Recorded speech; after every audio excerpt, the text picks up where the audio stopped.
Dangerous Assignment, starring Brian Donlevy as Steve Mitchell.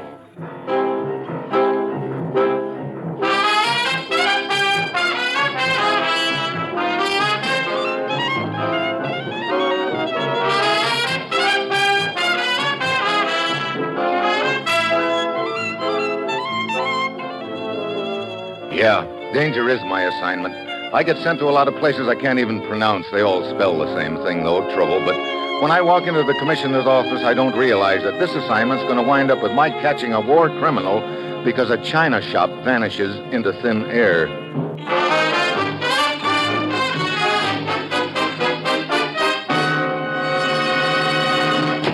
Morning, Commissioner. Ruth said you had an assignment for me. I do, Steve. Ever hear of Gluten-Schweitzen? No, sounds like something you spread on rye bread. You're not even close. It's a women's track team. Well, hey, for a moment I thought you said That's just what I did say. The Gluten-Schweitzen girls are an amateur track team who travel around Europe. Gluten-Schweitzen yet?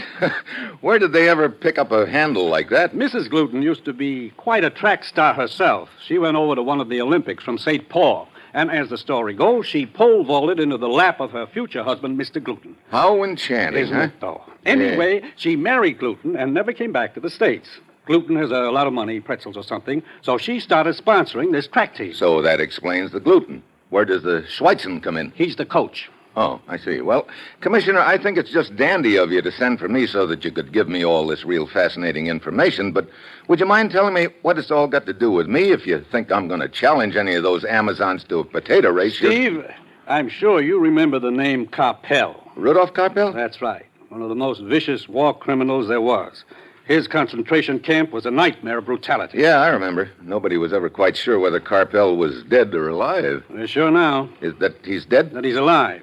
That's where the Gluten-Schweitzen girls come in, Steve. One of them, a girl named Martha, saw Karpel in Rotterdam, Holland 2 days ago. Look, Commissioner, we've had a few similar reports like this in the past, as I remember, and each time it turned out to be a false alarm. I know, but this girl, Martha, swears she really saw Karpel, and apparently she knows what she's talking about. How so? Her father and Karpel used to be in business together before the war. I see.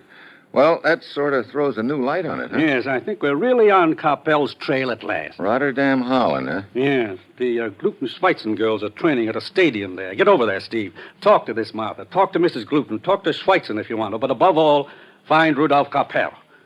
Well, that's it. You got your assignment. Good luck.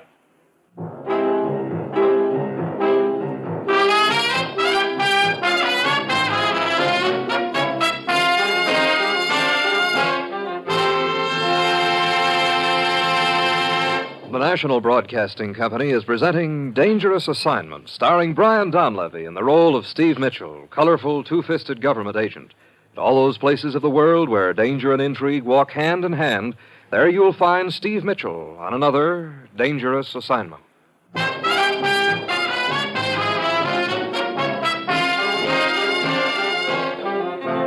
Sure, I've got my assignment. Go over to Holland and get a lady track star to put the finger on a war criminal named Rudolf Karpel, whom we've been chasing for 6 years, all of which gives me an uneasy feeling that before the deal's over, I'll find myself in a track meet, that somebody will be putting a shot at my direction with a gun.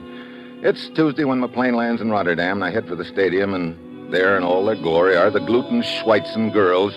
Some of them doing calisthenics, others charging around the track, and out in the center of the field stands a beefy woman with a sweatshirt and a whistle and a megaphone. Hey, sir!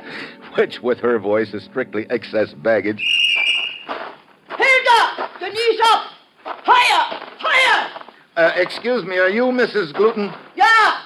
Ingeborg! No, Steve Mitchell from the States. Yeah! Ingeborg, longer strides take. Oh, you mean the girl coming around the track? Yeah. My best 400-meter runner. What do you know? Here, I introduce you. Good. Ingeborg, this is Mr. Mitchell. Happy to meet you. Hi. Hi. Well, that was undoubtedly the shortest acquaintance on record. She has good form, that Ingeborg. Yeah, speaking for form, who's that little number over there? Oh, that is Frida. Very nice. What's her specialty? Broad jump. Uh-huh. Anna, hips, hips. Yeah, she sure has... Mrs. Gluten, I came over here to question one of your girls. Her name is Martha. Yeah, that is Martha. The exercise is doing. Martha! Brother, you take no chances of not being heard, do you? You should hear me with the megaphone. I'm sorry I asked. What is it, Mrs. Gluten? Now, this is Steve Mitchell. He has questions. Oh, yes, Mr. Mitchell. They told me to expect you. Well, I go now. Okay, thanks, Mrs. Gluten. In the book! Let the arms loosely swing. Martha, 1, 2, 1, as I 2. understand it, you think you saw a man named Rudolf Karpel here in Rotterdam? I am positive of it, Mr. Mitchell. You see, he and my father used to be in business together back before the war. Mm-hmm. That was 14 years ago, and I was only a little girl, but I have always remembered his face, like a weasel. Where did you see him? I was shopping the day before yesterday. Late in the afternoon, I reached a Chinaware shop named Spears. Mm-hmm. I went inside, and there behind the counter was Karpel. Did he see you? I do not know, but I doubt it. He was waiting on some other customers at the time. I see. Okay, Martha, I'd like you to take me to that shop so I can arrange for Karpel to retire from the Chinaware business for keeps.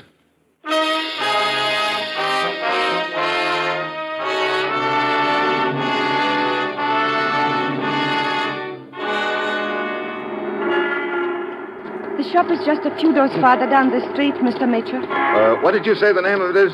Spears. Okay. Now, look, all you have to do is point him out to me through the window. Then you better get out of the line of fire just in case. Mr. Mitchell, What's the matter? this is the place. Oh, okay. Now, Hey, wait a minute. I thought you said a china shop named Spears was supposed to be here. Yes. That is the trouble. This is a bakery shop instead. Look, are you sure this is the right Oh, location? but of course. Maybe we're on the wrong street. No. Mr. Mitchell, this is the place. I am positive of it. Yeah, well, a lot of Chinaware got transferred into a lot of pies all of a sudden. Wait a minute. How long ago was it that you saw Karpel? The day before yesterday. Maybe he did spot you and pulled the switch here. You mean change the entire shop? Sounds like a lot of trouble to go to, doesn't it? Well, come on, let's see what we can find out inside. All right. Oh, good morning, good morning, good morning, good morning. You sound pretty sure of it. Some nice strudel this morning? No. Some information, please. Inf. This is pastry, yeah? Look, how long have you been here, Buster? Buster. No. Otto. Okay, Otto, then. I'm here all morning baking strudel. I mean before this morning. Let me see. Mama and I, we came here when Karen was 3 and Hansi, he was 6. Now, Karen, Look, she skip is... the family history, will you? 23 years. What? Yeah. 23 years making strudel. Look, Martha, you must have the wrong place. I would swear this is the place, Mr. Mitchell. Yeah, it is the place for strudel, yeah. Come on, let's get outside. Come again when you can't spend so much. Happy strudel to you, too. I can't understand it, Mr. Mitchell. Neither can I. Look, Martha, isn't it possible you got mixed up about the location of the Spears Chinaware shop? Well, I suppose I must have, and yet I was so sure. Wait a minute. This guy with the push cart, maybe this is his regular beat. Hey, just a minute, mister. Ja, meneer, ja. Candy, sweet meat, sugar plums. Look, is this your regular beat? Beet? What is this beet? You push your cart around this part of town often? Oh, yeah, every day. Good.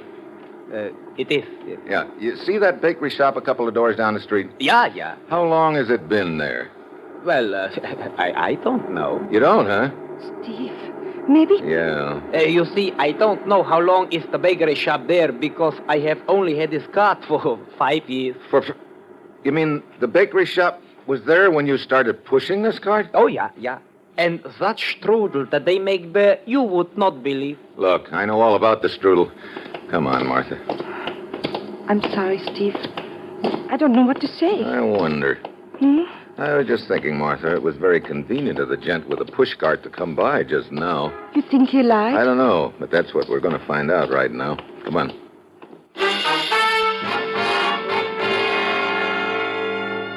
We checked the shops up and down the street, but all the shopkeepers agree that the bakery's been there as long as they can remember. Finally, we work our way to a jewelry store at the end of the street, and we question the proprietor and get the same answer. Otto's bakery shop? Why, it's been on the street as long as I can remember. In that same location, halfway down the block on the west side? Yeah. All right, Steve. I obviously am wrong about the street. But the Chinaware shop must be right around here somewhere. Perhaps in the next block. You, sir, perhaps you could tell us. Chinaware shop? The name of it is Spears. Spears? Why, no, I've never heard of it. You sure? Quite sure. Steve. Yes, Martha. I am quite convinced at this point that I am crazy. Look, Martha, Rotterdam isn't your hometown, is it? No, why? Well, maybe being a stranger in town, you got more mixed up than you think. Maybe this Spears is in a different part of the town altogether. And maybe there is no Spears at all. Now, look. You're being very kind about it, Steve. But I know what you are thinking. Here is a girl who claims to have seen a dangerous man. So a government agent goes with her, expecting her to lead him straight to that man. But suddenly she cannot. She is all mixed up.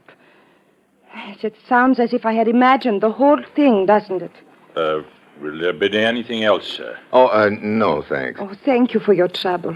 We are sorry to have bothered you. That is quite all right. What now, Steve? Oh, look around a few more streets, I guess. Steve, all I can say to you is this. Somewhere in this city, I saw Rudolf Karpel. I thought I knew the name and location of the shop. I appear to be wrong about both. But please believe me, I did see him. And I will not rest until I can remember where and lead you to him. Yeah, sure. Come on, Martha. I'll take you back to your hotel.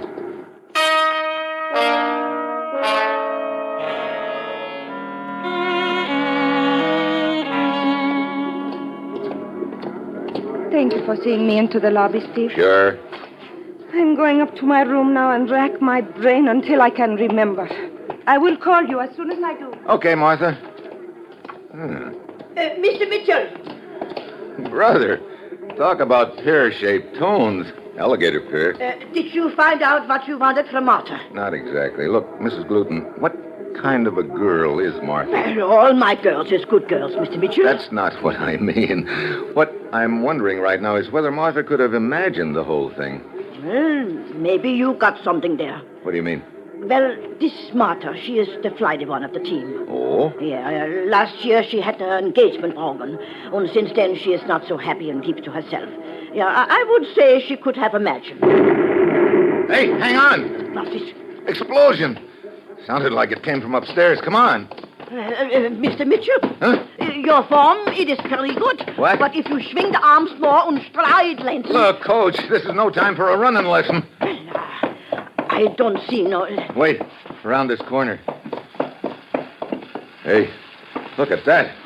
The door to that room blown right off its hinges. Yeah, there are flames coming up. Mr. Mitchell, that is Martha's room. What? Yeah, Martha, she must be in there. Quick, turn in the alarm. I'll see what I can do with that fire extinguisher on the wall.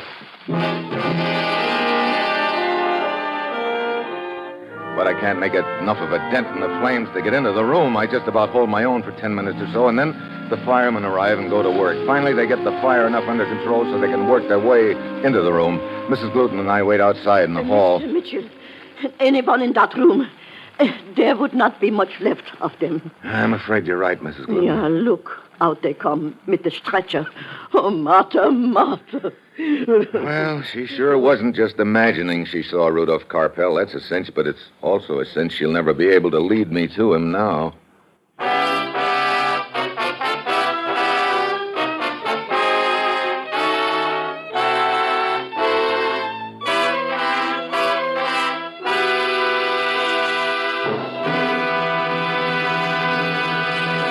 Three chimes mean good times on NBC. Now back to Dangerous Assignment, starring Brian Donlevy as Steve Mitchell.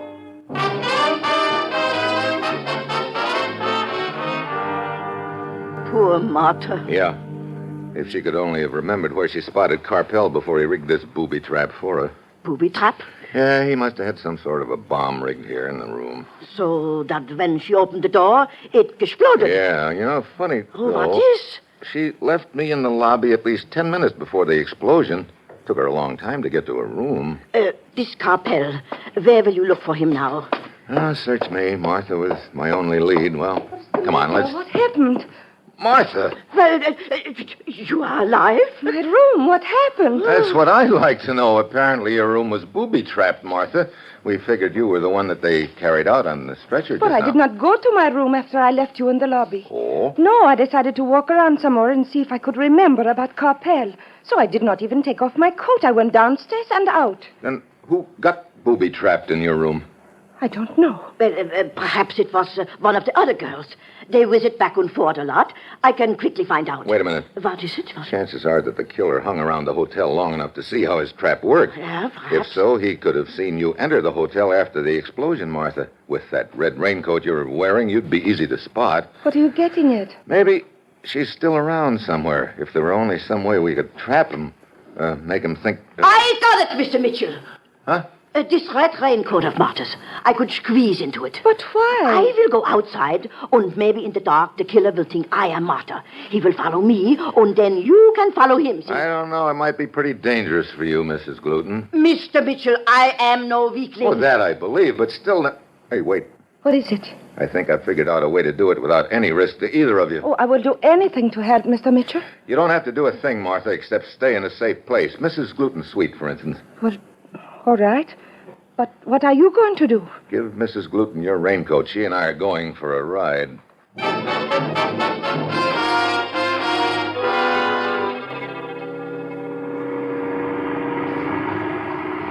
Mr. Mitchell, I don't understand you. I put on the raincoat. We get into the car and drive here to the edge of the city.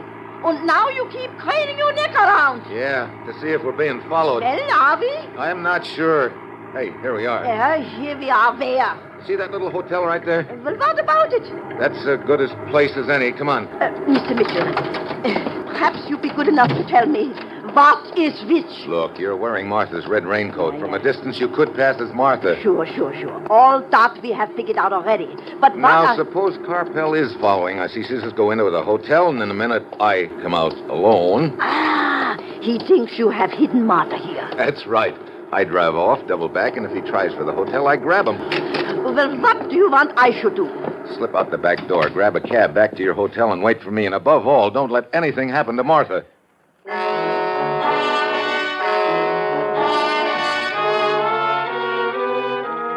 Mrs. Gluten eases out the back door. I wait a few minutes and then go out the front.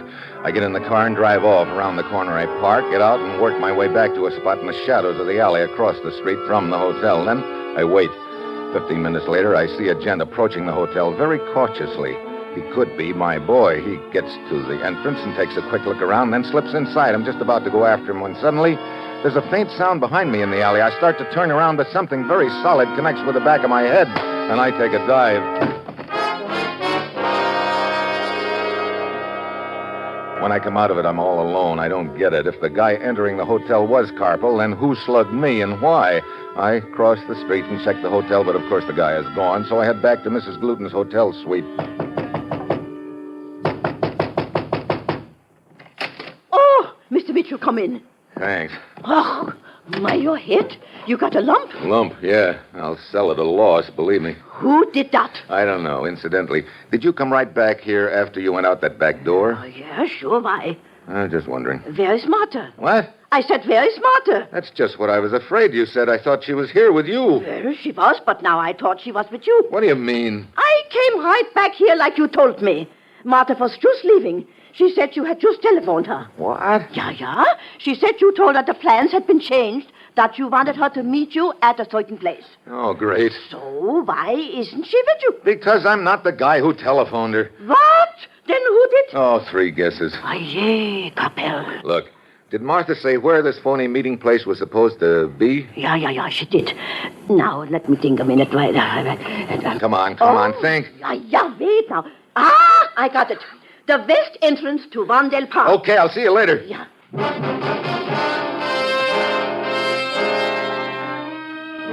I head for the park entrance fast, but when I pull up and see the crowd gathered there, I figure I'm a few minutes too late. I expect to see Martha's body in the midst of them, but as it turns out, I'm wrong. 2 guys have locked bumpers and are busily haranguing each other, much to the enjoyment of the crowd standing around. At first, I'm relieved, but when I look through the crowd, Martha isn't there. I ask a few people if they remember seeing her, but they tell me that the quarrel's been going on about a half an hour, and they haven't been paying any attention to anything else. So it looks like Karpel has finally gotten to Martha and shut her mouth. I drive back to the hotel and head for my room.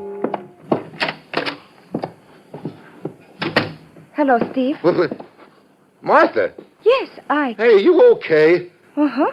Oh, brother, that's a relief.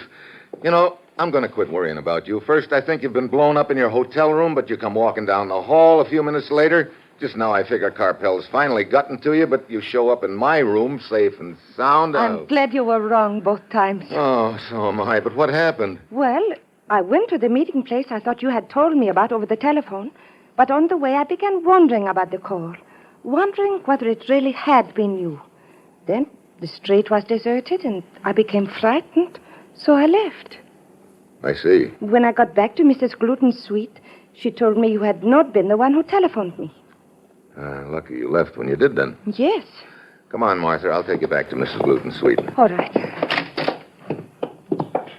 Steve, do you think that it was Karpel who called and disguised his voice? Well, he'd be the logical one, wouldn't he? Yes. That means he definitely did see me the other day in that Chinaware shop. Yeah, it looks that way. Well, here we are. Come on in. So, the two of you finally got together safely. From now on, we must keep an eye on this young one. Yeah, might be a good idea if you got some rest, Martha. Yeah. Go into my bedroom and make yourself at home. Thank you. I think I will. I am rather worn out. Yes. Well, Mr. Mitchell, what now? Did you find out who the girl was who died in Martha's hotel room, Mrs. Gluten? Oh, yeah, it was Frida. Poor thing. I guess she went in to visit and thinking Martha was there.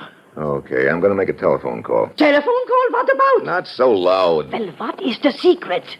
Who are you going to telephone? The morgue.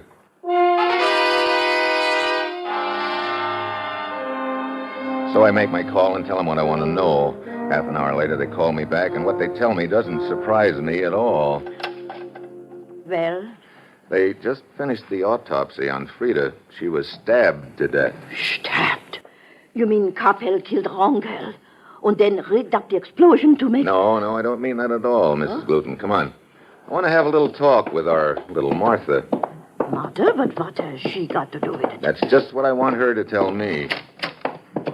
Hey, she's gone. Yeah, look, the window, it's open. Yeah, an extension phone beside the bed. She probably overheard what the morgue told me. I still don't understand what this... Wait, fire escape outside.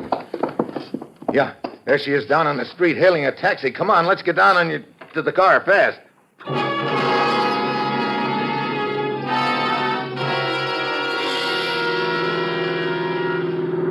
I could swear I saw her jump out of that taxicab when it flew down near the canal here. Yeah, I thought so too, but where'd she go? She is a good swimmer. Maybe she went... Wait a minute. See that barge tied up on the bank over there? You think she could be hiding on it? It's the only cover I can see for quite a way. Slow down. All right. Okay, What are you doing? I'm getting out here. Huh? I'll check the barge. You continue along the canal away, and if you don't spot her, come back here to the barge. I jump out, hit the ground, and roll to my feet. Every second counts now. I jump aboard the barge. Looks deserted. There are no lights. I start walking towards a small deckhouse at the stern. Then, as I get to it and turn the corner, I spot a glint of metal. I drop to one knee, and a fire axe buries itself in the bulkhead behind me.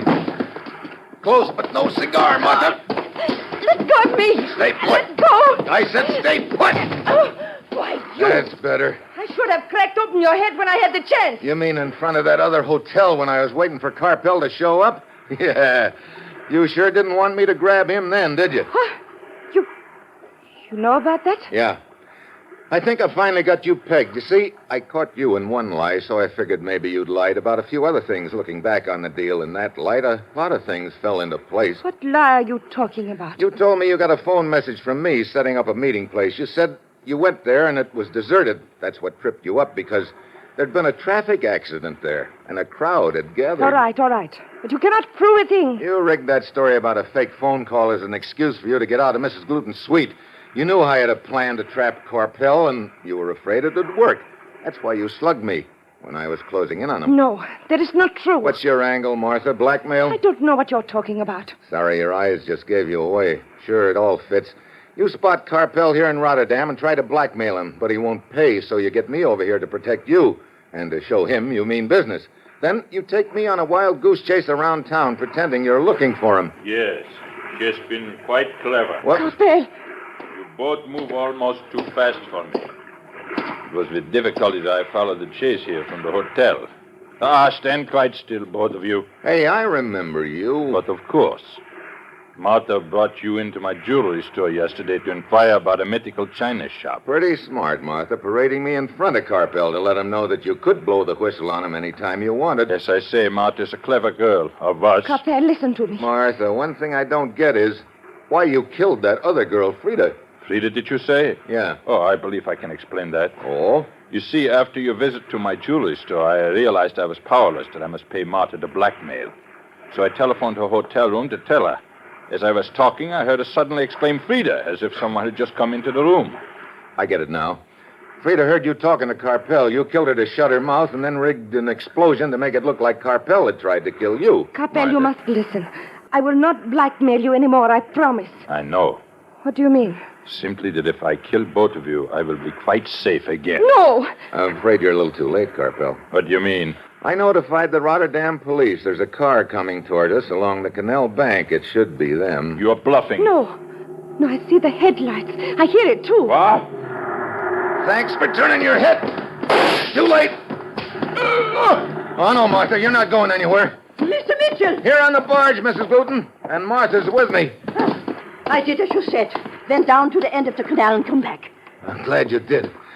I just passed you off as the Rotterdam police. As for you, Martha, you have disgraced the Gluten-Schweitzen girls. You are the rotten apple in our cake.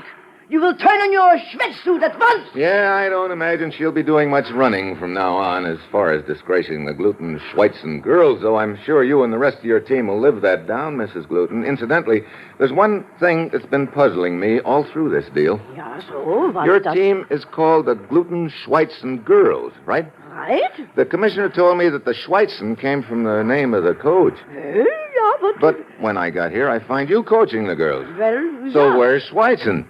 Well, could you keep a secret? Well, yeah, There is no Schweitzen. Mrs. Gluten. Confidentially, who could marry a man with a name like that?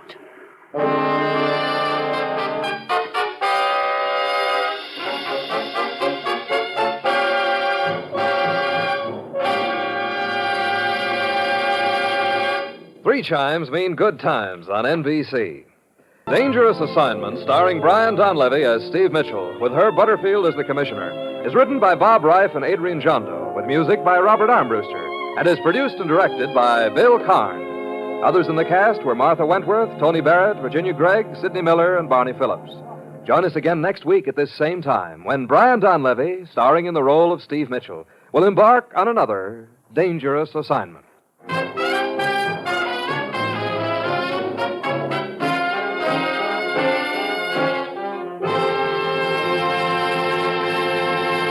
Dangerous Assignment came to you from Hollywood on NBC.